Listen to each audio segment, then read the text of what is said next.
Agora sim. Agora foi? Porra, agora estou escutando. Aí, pá. E aí, Como é que irmão, como é tá? que você Tudo tá? bom? Tranquilo aí? Já tem Tranquilo indo, né? Porradaria todo dia. Nossa, eu não acredito. Eu nunca vi. É um ringue de porradaria inacreditável. Tem que ter estômago, pelo amor de É Deus. que às vezes você até pensa assim, não, agora com a pandemia as coisas vão se unir, né? Porque todo mundo vai se unir a favor de uma coisa que melhore realmente a saúde dos brasileiros. Meu cara, porra nenhuma. Porradaria todo dia. É impressionante. Eu estava vendo hoje no Valor Econômico, lendo o presidente da Suzano, e ele falando exatamente isso, que o Brasil tem que se unir nessa hora, com o projeto de globalização do mundo. Daqui a pouco está todo mundo olhando para dentro, e esse negócio de capitalismo mundial, daqui a pouco tu esquece, porque é impressionante. Até hoje mesmo, estava vendo agora o presidente Trump, você viu ele falando que 15 minutos atrás, que talvez vá banir os voos de brasileiros dos Estados Unidos. Você escutou aí? Não, tá em outro compromisso. Mas pode falar um pouquinho, como é que ele falou isso daí? Ele estava falando o seguinte, ele não falou especificamente do Brasil, ele falou, olha, não queremos que os americanos sejam contaminados. E tem aí o repórter falou, vocês vão banir os voos do Brasil? Ele falou, não, o Brasil está numa situação complicada, nós não queremos trazer gente doente para cá para infectar mais os americanos. E ele falou que talvez, não saiu da boca dele, nós vamos olhar com carinho, como fizeram com a China, mas não falou, vamos banir os voos para brasileiros para lá, né? Mas você sabe como é Não sei, que eu não vejo muita efetividade nessa medida num primeiro momento, não, né? A gente sabe que o Trump ele é bem parecido com o Jair Bolsonaro, que os dois são bem espontâneos. Pensou, o exatamente cara fala, não tem muito filtro, não. pelo carinho que ele tem com o teu pai, que eu já tive presente lá, eu acho que o Brasil, essa ligação Brasil-Estados Unidos, desde aquela época, 3 anos atrás que a gente falou, 2 anos atrás que a gente falou, nunca teve tão boa. Sim. Esse canal de comércio entre o Brasil e as Américas é muito melhor do que esse Mercosul que está aqui há 20 anos e não sai do papel. Agora, gente, então tem que olhar para cima, tem que olhar para a Europa. Então, eu acho que eu tenho acompanhando, é uma pena que essa pandemia, o que causou essa demanda, esse estrago todo, porque estava no caminho certo, era 3%, Sim. 4% esse ano, 5% ano que vem, putz. Mas Seria. O Brasil estava na rota para decolar, né? Não é igual um caça lá, não é igual um Gripen que vai fazer assim, mas estava o Boeing que estava decolando. Já estávamos descolando ali daquela Argentina e tal, e indo para o caminho promissor. eu estava vendo, eu vou te passar uns números que eu estava olhando aqui antes de falar com você. Deixa eu só me apresentar para quem não me conhece, tem muita gente que conhece. Beleza. Eu estou há 12 anos na Record, sou um dos mais antigos lá. Comecei com um programa de viagem que chama 50 por 1. Muita gente pergunta por que o 50 por 1. Foi um programa de 1 ano, que era as minhas 50 melhores experiências mundo afora, e um sou eu. Então aí ficou 50 por 1 Volta ao Mundo em 80 dias, e estamos aí hoje no horário nobre. Somos aí, né, eu fiquei sabendo, nós somos sempre em primeiro lugar aí na Record em Goiás, aí em Brasília, estamos segundo lugar nacional, com 10, 12 pontos. Então, é um programa que eu faço o quê? Eu vendo os destinos, eu vou viajar para a Tailândia, para o Japão, para as Filipinas, e eu estou fazendo o quê? Eu estou agregando, eu estou tirando o turista brasileiro. Tudo bem que a Record está em 170 países, mas a massa de gente aqui, 30 milhões de pessoas que a gente, para mostrar o mundo lá fora. Desses 30 milhões não é tanta gente que viaja assim, mas eu estou fazendo esse caminho. O que eu vou fazer agora, Eduardo, eu tenho falado bastante, até com o Gilson, que é um grande amigo da Embratur, depois vou te falar dele aí algumas coisas boas, eu combinei com a Record de a gente mostrar o Brasil de novo. Eu fiz 2 temporadas no Brasil, Show de bola. em 2009 e 2011, que deu muito resultado. Águas do Brasil e Verão do Brasil. E eu vou agora, a partir quando acabar esse movimento, que a gente puder viajar, eu vou estar fazendo aí uns 3 meses de coisas bem exclusivas, diferentes, aquele sururu da tiazinha lá dentro, lá na casinha dela de Maceió, como uma ilha privada do amigo meu que investiu aqui quase 15 milhões de dólares em Angra dos Reis, que eu tive recentemente, que chama Ilha de Japão, um negócio de louco. E então você vê, tem um outro amigo meu lá que investiu em Taíba, uma cidadezinha. Você vê que dinheiro tem, Eduardo, dinheiro tem para o turismo. Investiu 100 milhões num hotel que acabou de abrir em dezembro. Eu gravei o hotel, chama Carmel Taíba. Você pega esse hotel Carmel Taíba, Eduardo, você leva ele para Tailândia, você leva ele para o Vietnã, você leva ele para Butão, ele é igual aos melhores hotéis do mundo. É um negócio inacreditável que eles fizeram. Uma cidade. E a gente tem, por exemplo, desculpa te interromper, Angra dos Reis é sensacional. Quando o presidente Jair Bolsonaro passou pela Arábia Saudita ou Emirados Árabes, se não me engano, mas eu tenho quase certeza que é a Arábia Saudita, os sheiks lá, o pessoal do Mohammed bin Salman, estava doido para investir no turismo em Angra dos Reis. Só que aí vai esbarrar, né? O presidente, tipo assim, ele fica até constrangido de falar, venha, pode vir que eu garanto. Porque não tem como garantir. Um dos problemas do Brasil é a segurança jurídica. Vem um aporte ali de 300 milhões de dólares e o cara, de repente, vai esbarrar no ninho do periquito, que não pode mudar de lugar, e o cara não pode fazer aquilo ali acontecer, e não gera emprego, a região continua pobre, enfim, é complicado. Vou te dar um exemplo em Angra dos Reis. Né? Em Angra dos Reis, um dos lugares mais difíceis. Você sabe que eu tenho uma rede de beach clubs, que é a mais importante do Brasil, chama Café de la Musique. Aliás, você conheceu a tua mulher? Eu conheci minha senhora. Em Floripa. E eu tive 2 tentativas, 2 investimentos. Um foi em 2010, numa ilha de um cara... amigo nosso, que nós alugamos, eu tinha um acordo até que assim, investimos, lugar, não tiramos uma árvore, um coqueiro, não tiramos, já tinha uma pedra, já estava lá um clarão lá em cima, que foi desde 1977, já tinha aquela clarão. No dia de embargar, de abrir, tudo certo, 150 funcionários, gastamos naquela época, estou falando 7 anos atrás, gastamos quase 3 milhões de reais para colocar ele em pé, tinha eu, a Lucília Diniz, um pessoal envolvido bacana. No dia de abrir, o que aconteceu? Polícia Federal foi embargada. Tá lá até hoje. Aí fomos para outro lugar, 2 anos atrás, a gente abriu mais um ali com sócio, ali foi franquia, com o pessoal do Rio de Janeiro, maravilhoso, funcionou um ano. Aí tinha 2 piers que já estavam lá também há muito tempo. O que aconteceu? Embargaram de novo. Aí os caras botaram, eles botaram 5 milhões de reais. Eu falei para eles, vocês têm tudo, porque eu já passei por dor de cabeça em Angra dos Reis. Vocês têm tudo, tudo, tudo. Não, tem tudo. Abriu 1 ano, 2 anos, aí não podia, porque o pier que já estava lá, já estava com o processo do passado, aí resolveram, tiraram o pier, falaram, você pode ter o Café da Música. Mas o cara ia chegar de carro em Angra, demorar 2 horas. Depois, mas você vê como é que é esse é difícil empreender, né?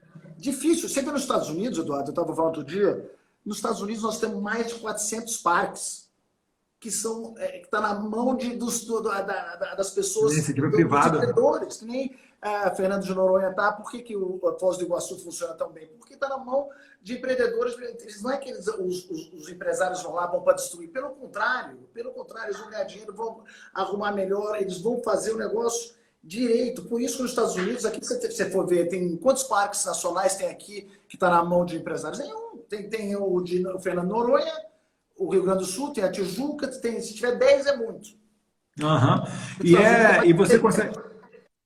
E é tão claro e óbvio, né, os benefícios para a sociedade local, turismo, restaurante, emprego, até infraestrutura para chegar no local, seja através de um heliponto, pelo mar ou uma rodovia, os benefícios são incontáveis. Turismo é show, porque assim, é só coisa boa, cara. É a pessoa feliz, é o pessoal empregado, não tem nada, tipo, risco quase que zero, né, no empreendimento desse. Mas, infelizmente, e aí eu começo a ver, tem um conteúdo ideológico nisso. Porque quando a pessoa vai embargar uma obra dessa, ela sabe exatamente o que a autoridade sabe o mal que ele está gerando. E a ideia dele é te constranger para que você não faça mais aquilo. Por quê? Porque essas pessoas odeiam o capitalismo. Elas acham que o capitalismo gera desigualdade, que ali vai ser um lugar para pessoas ricas pisarem, explorarem o garçom, o cozinheiro.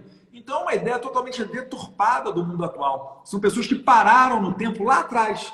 E enquanto a gente vai discutindo o ninho do periquito, não que o ninho do periquito tenha o seu lugar, óbvio. Ninguém está falando aqui para passar um trator na Amazônia e transformar tudo em resort. Mas do jeito que a coisa é no Brasil, a gente vê Angra dos Reis, me desculpe aqui, mas você passa ali de fora, parece uma favela. Você olha de longe, parece uma favela. A praia ali do centro de Angra, que eu esqueci o nome agora, ela é poluída. O pessoal local não vai tomar banho ali. Será que, de repente, se não tivesse um investimento árabe, por exemplo, milionário no resort, se você falar com os caras fazem estrutura até de saneamento termal e te dão de lambuja. Mais fácil, eu vou te falar Angra, porque eu estive lá recentemente, que eu fui fui ver essa ilha que eu vou gravar e minha mulher teve que fazer exame de sangue porque estava lá. E eu fui na cidade de Angra. Infeliz, aquilo tem tudo para ser um Paraty, para ser um negócio charmoso. Mas muito. A cidade, eu tenho que te falar, tu não sei se era por causa da pandemia, eu fiquei impressionado que a cidade está limpinha, Eduardo. Limpa, foi um laboratório. Mas não tem charme nenhum. Que nem você falou, tem aquela praia ali, e aquela praia... Do Anil, me lembrei. O rapaz que me levou no laboratório falou, Álvaro, meu sonho era ver essa praia aqui, do lado da igrejinha de Angra, funcionando. Está fechada, com grama ali, suja. Então, é um negócio... As praias do Nordeste, você vê... Eu estava, vou dar uns números, você deve saber melhor do que eu, do que turismo, né? Você falou que o governo liberou, a gente vai chegar lá, mas você vê, o turismo tem 1 bilhão e 400 milhões de turistas ano que viajam. Lembra uma vez eu estava conversando, eu falei, Edu, porra, a gente pede visto para os americanos, os caras que mais gastam no mundo, são 80 milhões de americanos que viajam pelo mundo e deixam bilhões e bilhões de dólares. E aqui no Brasil, a gente... Vamos lá, te achando que nós somos lá, pediam um visto para americano, que vai quantos americanos que eu convidei, que chegou na hora, eu não consegui embarcar. E aí, esse movimento de vocês de tirar o visto para americano foi espetacular. Foi espetacular. Vamos lá, porque os americanos, você vê, americano, chinês, são alemães, italianos, depois você vê os números, é muito tímido para o Brasil, é muito tímido a gente receber... quer ver, botei aqui, 538 mil americanos. O ano passado, em 2018, Eduardo, 538 mil americanos recebendo 2 milhões e meio de argentinos. Tudo bem que a gente adora os argentinos, mas o argentino não tem metade, não tem um terço, 10% do poder econômico do gringo, do americano. 500 mil americanos nesse país, que é o país mais incrível do mundo. Em belezas naturais, não tem nenhum outro país que eu já passei que tem igual ao Brasil. Isso eu posso garantir para você. Essa medida, inclusive, eu lembro que na época já de pronto, nos meses seguintes, ela já começou a dar resultado, né?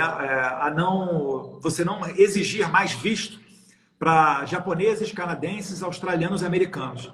E por que o Brasil fez isso de maneira unilateral? Muita gente falando, dá reciprocidade. Gente, se fosse usar reciprocidade, deixa eu fazer uma pergunta para vocês, vamos responder sinceramente. Se não fosse exigido visto para o brasileiro entrar nos Estados Unidos, quantos brasileiros iriam para os Estados Unidos, né, dizendo que são turistas, para depois tentar a vida e começar a morar lá, mesmo que ilegalmente? Agora, vamos pensar no contrário. Quantos americanos vão largar o país lá deles para vir para o Brasil tentar uma vida melhor? Isso aí praticamente não acontece, né? Eu falei do americano, mas o canadense, o japonês, o australiano. Porque são países que têm uma qualidade de vida melhor do que a nossa. Tem serviços públicos melhores, tem iniciativa privada, faz tudo melhor. Então, assim... É uma coisa óbvia. E nós é que estamos nos aproveitando, porque a gente está pegando os dólares desses trabalhadores que trabalham lá fora no exterior e trazendo para cá, para sustentar o hotel, o restaurante, a praia, enfim. Claro, você vê, eu acho que o ano passado, se eu vi algum lugar, estava lendo aqui, entraram 6 bilhões de dólares no turismo aqui pelos 5, 6 milhões de turistas aqui, então deixaram 6 bilhões de dólares. É um dinheiro que não tem cor, não tem cheiro, então é um dinheiro que fica. Porque a indústria do turismo, eu estava falando agora com um grupo importante, que é um grupo do Rio Grande do Sul, sou embaixador de um dos hotéis deles, no Rio de Janeiro, que chama Yu, ali na praia do Botafogo, que são duas coisas bacanas. E ele estava me contando, falou, Álvaro, nós temos aí 50 hotéis, tem 10 hotéis funcionando, e 40% do meu custo da rede hoteleira é a mão de obra. Então, 40% do custo, isso gera emprego, isso gera motivação. O pessoal fala, porra, o turismo, saindo dessa crise bem, em 5 anos a gente pode chegar a empregar 4 a 5 milhões de pessoas no turismo. O que tem de gringo, agora eu estava lá em Jeri, o teu ministro do turismo estava lá. Tava em Jeri. É isso que eu ia perguntar, como é que é o seu... Eu sei que você fez o último Réveillon em Jericoacoara. Como é que é investir ali em Jericoacoara? Qual o caminho das pedras ali? Primeiro ano foi o seguinte, eu fiquei 5 anos, eu tenho o Café da Música, eu faço uns 10 Réveillões pelo Brasil. Mas tem um que eu decido que eu não consigo ir nos 10. Então, tem Guarapari, que nós estamos fazendo, que ficou maravilhoso, em Espírito Santo, que ninguém acreditava, investimos um dinheirão lá, os nossos sócios. É um sucesso. E aí, eu fiz 5 anos de Trancoso. Mesmo problema, no dia de abril, essa é uma outra coisa que eu vou te contar. No dia que eu fui abrir o Café da Música em Trancoso, o que aconteceu? Um cara do Ibama vai lá, tudo legal já tinha, para investir 1,5 milhão, 2, vai lá, me dá uma multa de 50 mil por dia e vai embora. que fala dia 22 de dezembro. Eu estava gravando no Piauí, cheguei. Aí tive que ligar para a ministra, não me lembro, a ministra na época do meio ambiente, e ela viu que tinha arbitrariedade. Ela viu isso aqui, arbitrário Carneiro foi lá e conseguiu revogar. Isso dia 22, você vê a coisa. Aí fiz 5 anos. Aí fui convidado para ir para Jeri. Para mim, olhando o Brasil, é o paraíso na Terra. Porque eu comecei a fazer kitesurf. Você faz kitesurf? Não, não, não. Ainda não. Quem está morando em Brasília aqui, ou seja, até obrigatoriamente compelido a fazer. Porque tem o lago aí, é espetacular, né? Também eu vi gente fazendo, não acreditei. E aí, no primeiro ano, a gente foi para lá, a gente juntou um grupo legal, tinha um patrocínio grande da John John, que é uma marca de roupa, que nos deu, e a gente acabou investindo lá 20 milhões no primeiro ano para fazer. Foi um lugar difícil de fazer. O prefeito local, o ministro, o secretário do turismo lá, então teve uma certa, como é que diz, braços abertos, venha que vocês são bem-vindos. E a gente, esse ano, eu só estou esperando, vou até te contar um negócio bacana para você ver como é que está o apetite do mercado. O ano passado, quando a gente foi fazer esse primeiro ano, a gente fez com um grupo, aí eu assumi o ano passado com o outro, o Jeri, e nós fomos para o mercado fazer uma emissão de crowdfunding de 100, 120 investidores. Os caras nunca fizeram isso, de 1 milhão, 1,5 milhão de reais, chamada Blocks. Os caras aproximaram a gente e falaram, vamos fazer um crowdfunding no setor de entretenimento Jericoacoara Réveillon. Eu achei um produto interessante, tinha um custo de captação melhor do que a gente descontar em cartão de crédito, as receitas ou pegada tiqueteira. Falei, vamos lá, em 48 horas levantamos 1,3 milhão de investidores para gerir. Eu paguei agora, no dia 20 de maio, todo mundo achando que a gente ia dar o default, né? Que não vão pagar, vão tentar empurrar. Fui lá e paguei. Hoje, falando com o Felipe, que é o proprietário da Blocks, ele falou, Álvaro, se a porta de Jeri, se vocês forem fazer o Réveillon de Jeri de novo, tenho aqui já pré-committed, né? De investidores perguntando de 1 a 3 milhões de reais. Então, você vê que o mercado está altamente líquido. Só que eu tenho um pouco de medo, Eduardo, que eu estou vendo as empresas que estavam boas, elas estão ficando ruins. As que estão ruins estão ficando péssimas. Como eu estava voltando para falar desse grupo da Intercity, como é que chama aquela vocês passaram agora, é 953, não é? 963, a dos 5 bi para o crédito de giro. E para os empregados tem 90 dias, não tem uma... Também teve, antes dessa, teve uma outra medida de maneira geral, né, para pequenas e médias empresas continuarem com vínculo empregatício e pagando, né, o salário dos funcionários. É uma chamada 935, que é para o setor de turismo, que dá para... Você muda a jornada de trabalho, vocês pagam até 90 dias. Isso, a ideia é manter o emprego. Dar o crédito ali, o dinheiro direto na mão do trabalhador. Exatamente. Então, eu tenho falado com essas pessoas, eu tenho falado, Álvaro, eu sei que você fala bastante lá em Brasília, isso aqui, você fala bem do turismo, para pedir algum tipo de prorrogação. Porque como é que começa? 30, 60, já estão quase 90 dias, Eduardo.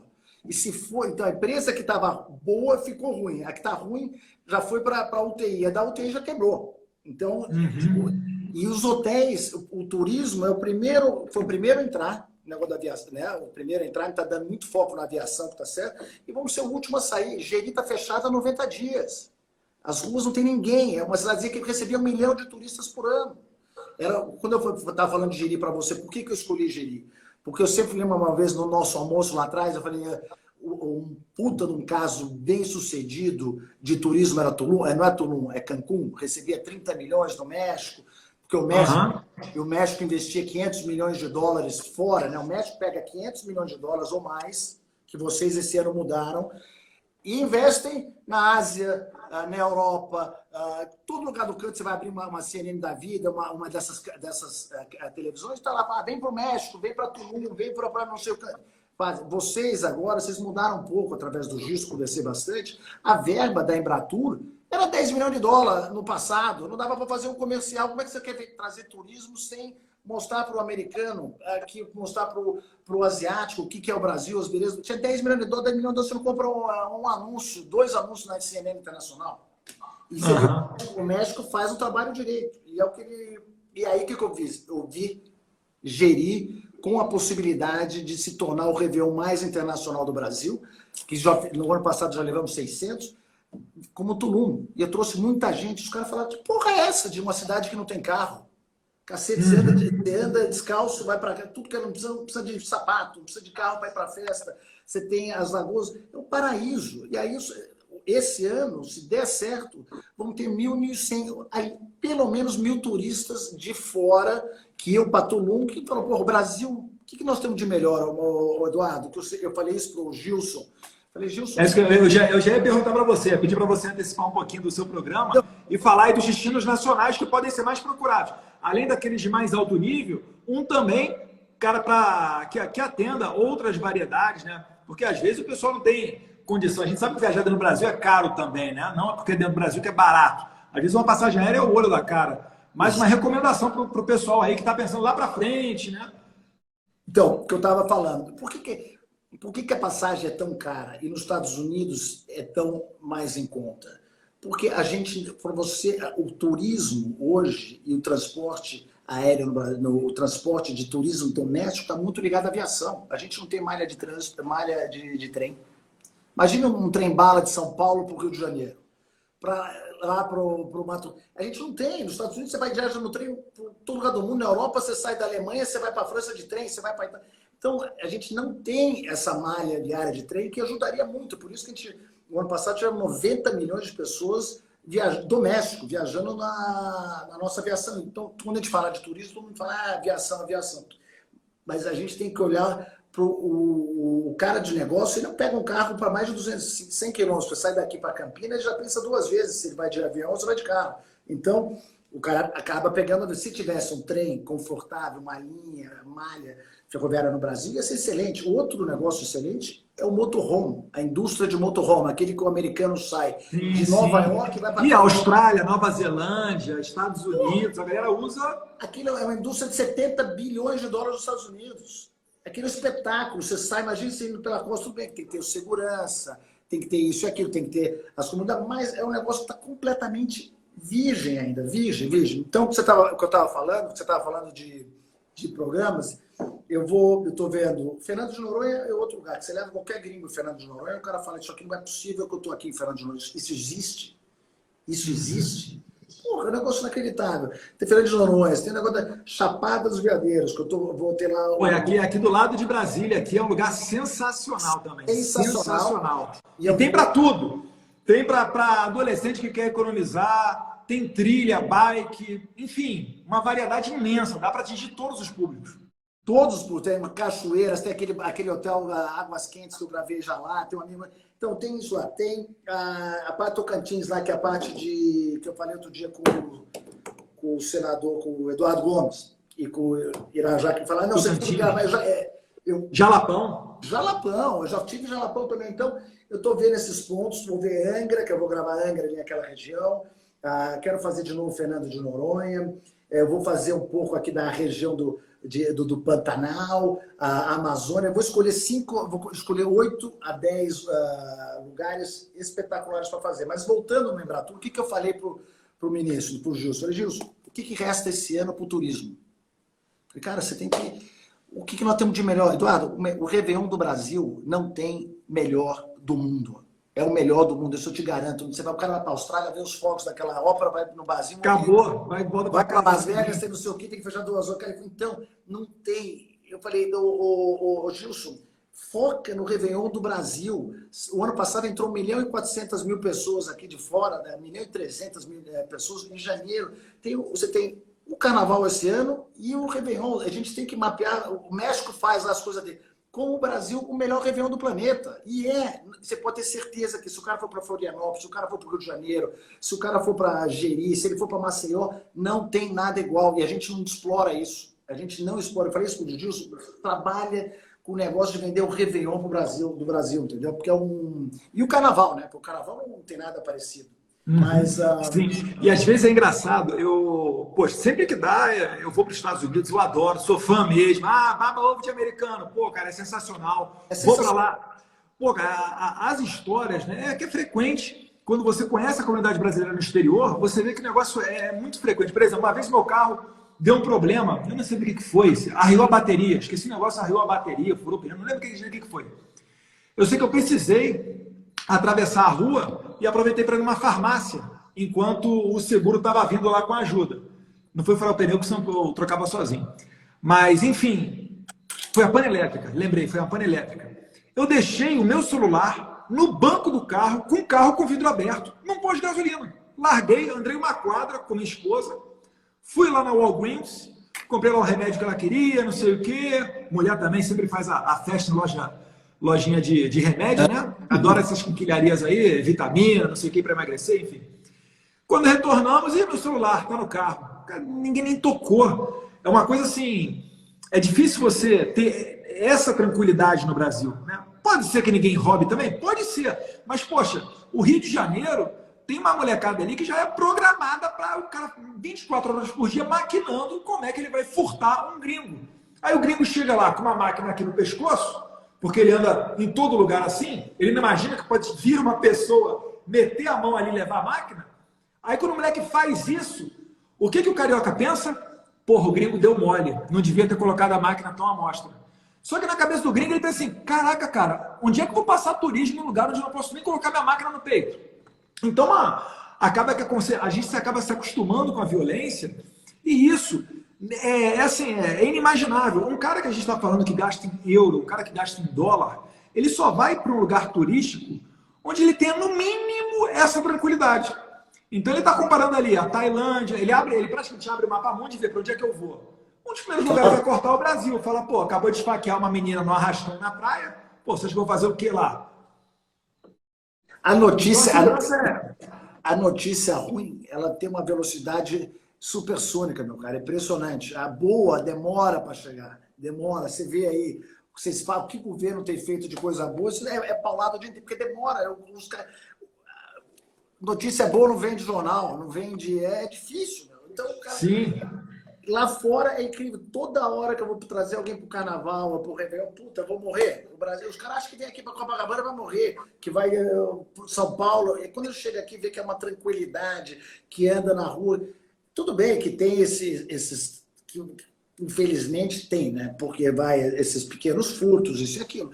Mas ele está rotulado de um jeito que a falta de segurança, a falta disso, a falta daquilo, que o gringo prefere para gastar o dinheiro dele.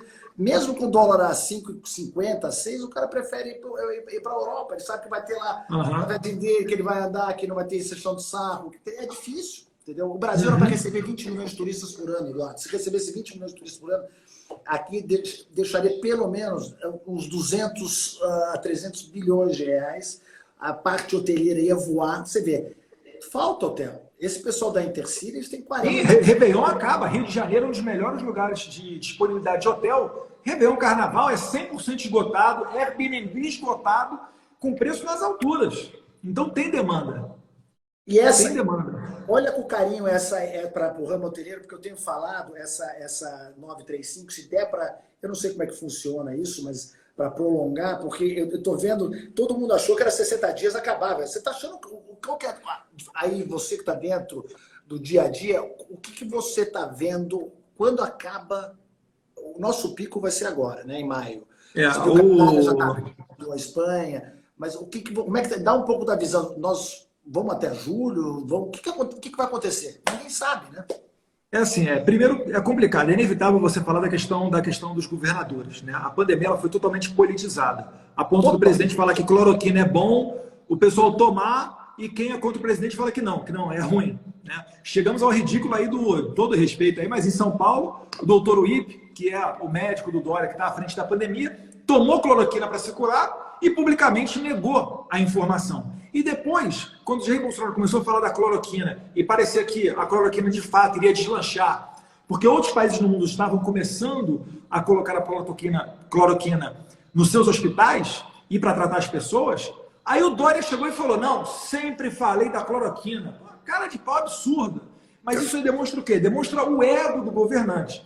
Mas para além dessa questão de rivalidade entre oposição e governo, tem um conteúdo que, para mim, é o mais sensível de todos, que é o da corrupção. O que está acontecendo agora, Álvaro? Quando o presidente mandou para o Congresso, e o Congresso, de maneira muito positiva, aprovou o estado de calamidade pública, isso significa mais ou menos o seguinte: o governo, então, ele não tem mais limite. Deram uma carta branca para o governo poder gastar dinheiro, porque, é claro, né, qualquer coisa é melhor do que a morte. A gente está se preparando para uma pandemia, então vamos aí reduzir as burocracias da licitação, dar celeridade na compra de respiradores. E, inclusive, chegamos a um certo absurdo com a chamada Lei Mansueto. O que essa lei diz? Olha, se o governo reduzir a sua arrecadação, por exemplo, de ICMS, que costuma ser o tributo que mais fomenta o orçamento dos governos estaduais, se a arrecadação de ICMS reduzir, o governo federal vai pagar essa diferença, essa redução. Então, os governadores eles podem estender ad eterno a quarentena, porque se tiverem uma arrecadação a menor, quem vai ter que pagar vai ser o presidente Jair Bolsonaro. Só que tem um problema, Álvaro. Se o governo não tiver como pagar, ele incorre em crime de responsabilidade. E crime de responsabilidade gera impeachment. E outra coisa, então vou botar a culpa no presidente de não ter dinheiro nos estados, vão dizer que estão salvando vidas por causa do confinamento do João Dória, mesmo sem ele ter qualquer tipo de base científica. Mais uma vez, parênteses, a gente olhou em Nova York, o governador de Nova York, o Andrew Cuomo, dizendo que 84% dos hospitalizados em Nova York, que é o estado mais afetado pela pandemia nos Estados Unidos, 84% estavam em casa.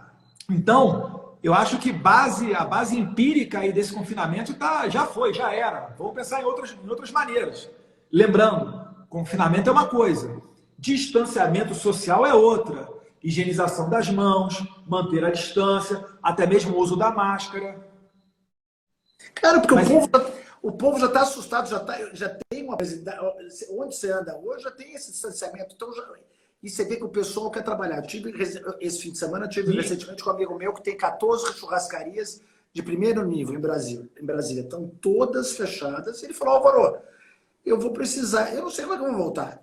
Você conhece, não vou falar o nome aqui, mas tem aí em Brasília. Recentemente a Fogo de Chão anunciou várias demissões. Não, e aquela que eu adoro, aqui, que é do Galetos, acabou. Pô, aquela da beira do Rio, você está falando? Tem vários Galetos de São Paulo, foram todas, tinham 15 restaurantes, fecharam todos. Então, você vê, e ele falou, Álvaro, é o seguinte, cara, eu estou negociando com os bancos, estou negociando com a maioria, são os shopping centers, mas já foram 60 e 70 dias. Daqui, eu tinha gás, 90 dias. Para começar a reativar essas empresas, eu vou ter que botar pelo menos mais 500 pau em cada um para voltar o cash. Então, é um negócio. Cada dia que passa, ele falou, o delivery está me pagando a folha. Era 5%, foi para 35%, mas não gira. Então, eu estou com um problema lá atrás, agora meu aluguel, vem tudo isso. Aí eu precisava de mais 3 meses para tomar foro. Esses 3 meses, aí está fazendo a conta lá, 500 pau por cada restaurante, são 5 meses, não tem... Então, está muito, muito, muito difícil esse ramo. É triste de ver.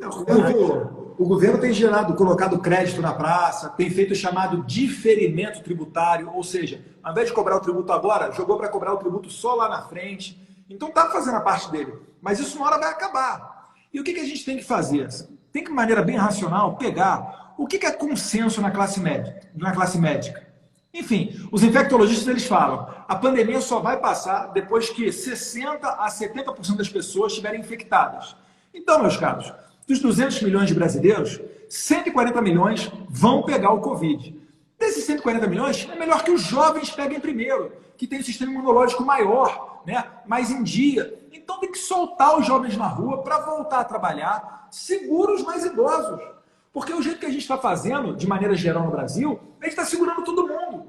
E todo mundo já está desesperado. Então depois vai todo mundo para a rua ao mesmo tempo.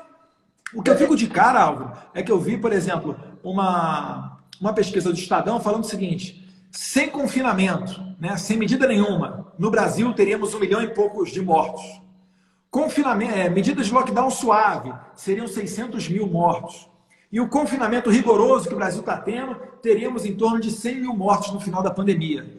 Primeiro que é um cálculo que não é matemático, né? É uma perspectiva sem qualquer embasamento. Só que o que eles fazem? O João Dória chega e fala assim, olha, se não fosse o meu confinamento, aí ele vê lá, morreram, vamos supor, Morreram 100 mil em São Paulo no final da pandemia e a perspectiva era de morrer 1 milhão. Aí ele fala, salvamos 900 mil vidas. E se o Bolsonaro tivesse colocado adiante as suas políticas, teriam morrido 1 milhão de pessoas. Gente, não é preciso ser gênio para saber que só daqui a um ano, estava falando, né, do começo da pandemia, seria necessário pelo menos um ano e meio para uma vacina. 70% das pessoas vão ter que ser infectadas. Você não vai conseguir ficar 1 ano e meio em casa com o governo te pagando. Desculpa, mas eu quebrei a sua bola de sua bolinha de cristal. É impossível. E aí a gente acaba sacrificando principalmente os mais humildes. Porque aqui em casa eu tenho um bom salário, não sei até quando, né, o governo vai ter condição de pagar, mas a minha dispensa está cheia. Agora, eu não posso querer legislar e tomar as minhas atitudes enquanto autoridade pública pensando só em mim. Poxa, às vezes a gente está vendo os vídeos rodando aí, pessoal chorando, enfim, vai chegar uma hora que vocês vão poder botar a Madre Teresa de Calcutá com Rui Barbosa justificando juridicamente e o Papa dando a ordem para ficar em casa, que as pessoas não vão conseguir. A gente espera que esse momento de caos não chegue, mas é preciso que diariamente estejamos nos expressando para até que esses governadores aí, pelo amor de Deus, né, caiam na realidade. É incrível, não é incrível. Eu vou ter um cara que trabalha comigo, não sei se você conheceu, que é o Liminha, trabalha comigo já há um bom tempo. Hoje ele chegou para mim e falou, Álvaro, você vê como é que tá, isso é geral, o cara está comigo há 16 anos no braço direito, isso aqui, ele falou, chefe, eu tenho o risco de ser mandado embora? Me avisa aí, meus 2 filhos foram mandados embora, no posto de gasolina, isso aqui, estou em casa, o cara me pergunta, tá cagado, tá todo mundo, se o cara sabe que eu tenho uma certa condição, entendeu? Eu nem falei, mas ele veio me perguntar hoje, pô, você vai me avisa um pouco antes, você vai mandar, o cara tá comigo há 15 anos, vou mandar, mas você vê que a situação geral tá assim, porque ele tá vendo onde ele mora, em Osasco, o negócio tá feio. Gente lá que não tem, os 2 filhos dele, um 19, outros 22 foram mandados embora, e onde eu passo, você viu, eu fiz um post onde 250 mil pessoas do ramo de entretenimento de lá já foram para a rua. Já 250 mil. 250 mil pessoas. Então, você vê o meu sócio que faz o camarote número 1 comigo, ele tem 100 clientes, falou, tá parado, absolutamente parado, também está desesperado. Então, e esse ramo de feira, de evento, que ele cai sobre o turismo, ele é altamente construtivo, porque ele educa, ele traz gente de fora. Então, essas feiras acabaram as convenções, tudo. Então, é um negócio que é assustador a falta de demanda. É como se diz, eu não vou falar do país, mas... entendeu? Soltaram ganharam a guerra sem soltar uma bomba, ligar uma pólvora. Impressionante o estrago que foi feito mundialmente. E o que mais me preocupa, Eduardo, é pouquíssima gente contaminada. Só temos 3 milhões, o mundo tem 7 milhões, são 3 milhões de pessoas contaminadas só no mundo. Uhum. Isso não, ainda vai ter muito mais gente contaminada, com certeza. E é isso que o presidente fala, né, gente? Olha, desculpa trazer a má notícia para vocês, né? Mas a realidade é, pessoas serão contaminadas, algumas delas morrerão, isso vai acontecer, é lamentável. Queríamos que não morresse nenhuma, né? Talvez as minhas avós, as 2 são vivas, graças a Deus, mas já tem uma idade avançada, mais de 80 anos uma, e a outra 93, 94. Pode ser que pegue e venha a falecer, mas o que a gente pode fazer? Né? A gente vai fazer a nossa vida, higienizar as mãos, etc., evitar o contato, porque pode estar assintomático e ainda assim transmitir o vírus, mas as pessoas precisam trabalhar. Eu só queria finalizar o raciocínio com relação à corrupção, porque nesse final de semana, quando foram presos algumas pessoas da ex-secretaria, da atual Secretaria de Saúde do governo do Rio de Janeiro, uma delas no grampo falou mais ou menos o seguinte, né? Olha, enquanto tiver dinheiro, essa pandemia vai durar. Por quê? Porque enquanto tiver dinheiro jorrando na horta desses caras, eles vão estar continuando roubando. Né? Às vezes tem cidade aí, o que o prefeito não tem nenhum caso de Covid e já decretou estado de calamidade para poder gastar o quanto quiser e para pedir dinheiro para a cidade dele. Né? Então, assim, é lamentável que pessoas não tenham o mínimo de caráter e de sensibilidade para, num momento de pandemia, onde a gente está sofrendo tanto, ainda venham querer tirar proveito. Eu acho que para essas pessoas a pena tinha que ser dobrada. Né? Eu fiz um projeto de lei, mais ou menos nesse sentido, para aumentar a pena do servidor público que desvia dinheiro em tempos de pandemia. Alguns outros deputados apresentaram projetos semelhantes. Eu acho que esses daí poderiam ser votados. Pelo menos, né? Eu vou te contar, isso o que você falou de corrupção, você sabe que a gente tem bastante conexão internacional e é impressionante o que você falou, porque eu nem quis me meter. Ah, você conhece a Brasília, isso e aquilo. Aí meu pai, quantidade de gente que veio tentar passar por nós para vender máscara, para vender isso, para vender aquilo, para levar para... E você vê os preços e as comissões. Eduardo, o nego ganhando 7 milhões de dólares por 200... É um negócio, então você começa a ver que tem muito canalha no mundo e muita gente ganha muito dinheiro, porque eles colocam as comissões desse tamanho, entendeu? E vão passando, é o que está acontecendo. Eu recebi 10, 15, eu falei, tem um cara amigo meu da Índia, mas eu falei, meu, não tô... Não... A China está fazendo isso em nível mundial, a China. Em nível mundial, porque é impressionante o que tem de gente ganhando dinheiro. Assim, as comissões... E o nego foi, porra, isso aqui é comissão fácil. Vamos fechar aqui um carregamento de 255 milhões de máscara e botar 7 milhões de dólares no bolso. Então, eu vejo os números, eu não me... Falei, porra, isso aqui é um negócio triste, porque tem muita gente ganhando dinheiro nessa... Os chineses, né? Porque eles lá estão ganhando, porque lá está em tudo lá, mas tem muita gente no intermediário ganhando dinheiro com essas comissões. Agora, uma lição que que eu tenho visto... O meu pai, você sabe como é que a nossa viagem lá de Miami, meu pai voltou lá. Poxa, eu queria até agradecer vocês que ajudavam na intermediação. Nessa última vez estivemos, salvo engano, em março, né, depois do carnaval, e estivemos lá no Maralá com a família Trump. Obrigado aí você. E o seu pai também, que, pô, sabe tudo lá. Tem todos os contatos. O Garneiro estava feliz. Ele vai amanhã, você vai ver ele amanhã. Estou indo com eu e ele para Brasília, ainda vamos estar juntos. Uma coisa, você vê, eu peguei, tá? Não tomei um remédio, fiquei com tosse, um pouquinho de dor nas costas, papapá, saí bem, meu pulmão ficou 25% dominado, mas eu não tomei absolutamente nada. Meu pai é a mesma coisa, meu pai chegou de Miami, levou ele para o hospital, porque ele tem 82 anos, mas ele é altamente saudável, então ele se saiu muito bem. A lição que fica, que você vê muita gente morrendo, é triste de falar isso, mas... são gente que não são saudáveis, que tem algum tipo de doença. Nos Estados Unidos, aqueles couch potatoes, as pessoas mais que ficam vendo televisão, mais sedentárias, essas pessoas que não levavam um estilo de vida saudável, isso talvez mude depois dessa epidemia. Porra, preciso parar de fumar, preciso parar de beber, preciso andar, fazer ginástica, porque são essas pessoas que estão mais fragilizadas. Álvaro, antes...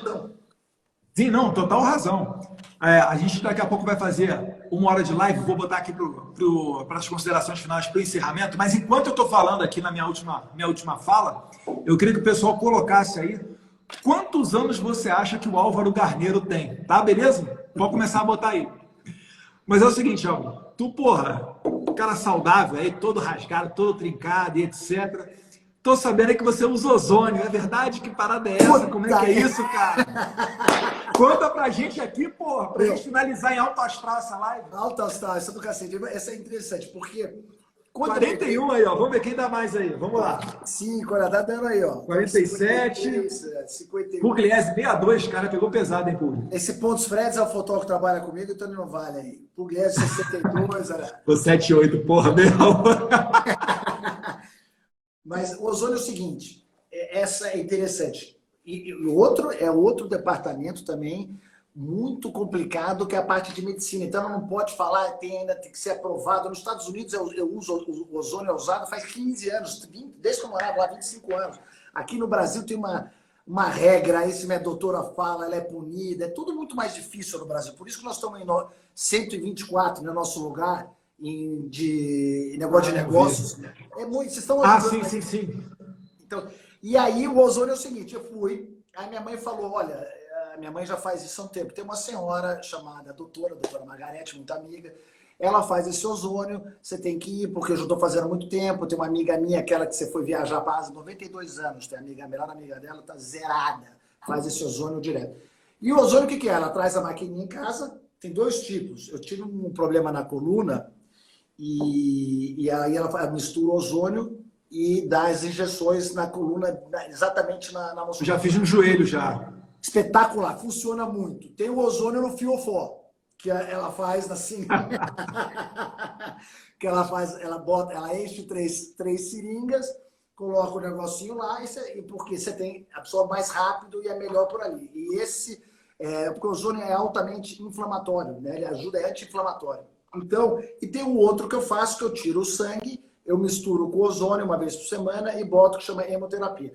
São coisas que não estão ainda, que vai ter médico aqui que se tiver, vai encher o saco, não vou dar o nome dela, mas que ainda não está 100% lá. Mas como eu já fazia isso nos Estados Unidos, é altamente, todo mundo faz lá, e elas tá na parte de aprovação, é impressionante, a dor nas minhas costas, ela deu 2 dias de injeções, como melhorou e muito. E eu vou te falar que durante o coronavírus, eu fiz 10 dias em casa e na segunda vez que eu fui ver o contrateste, deu negativo. Então, tem estudos que falam, em Ibiza, estavam gente curando com ozônio, mas é muito difícil, a máquina é difícil, entendeu? Mas vale a pena. No fiofó, mas é o jeito de fazer. Um amigão meu foi lá fazer, eu acabei de tomar, mas é o jeito, não tem outro jeito, é o jeito mais saudável de fazer. Mas comer mamão de manhã, tomar suco de limão no jejum, sei lá, irmão. Pois, eu faço esse jejum também há muitos anos. Então mistura, né? Mistura no sangue e taca no sangue. O ozônio, exatamente, você chama hemoterapia, é altamente inflamatório, ajuda com o cabelo branco. Muita gente fala, porra, você pinta cabelo. Eu tô cheio de cabelo. Pô, cresce cabelo? Cresce cabelo? Cresce, parece que cresce também. Você tá crescendo aí. E parabéns, né? Nossas filhas vão ser amigas. A minha tá nascendo daqui um mês e a Luma. E a minha é Geórgia. Geórgia, eu sei. A tua tá para mais no final do ano, né? Mas tá, os exames aí estão todos perfeitos, graças a Deus, está tudo certinho. Aqui, eu tô tomando água etc. verde. Sabe o que é isso aqui? Isso aqui é água... Coca-Cola. Não, é uma água que eu coloco clorofila. Eu comprei nos Estados Unidos, o negócio, aí você pega, bota 10 e a clorofila ajuda. Aí tem um monte de benefício. Amigo, mas foi sensacional. Vamos fazer mais. Eu estou para fazer essa live com você, porque tem muitas coisas para a gente poder falar. Tem assunto demais.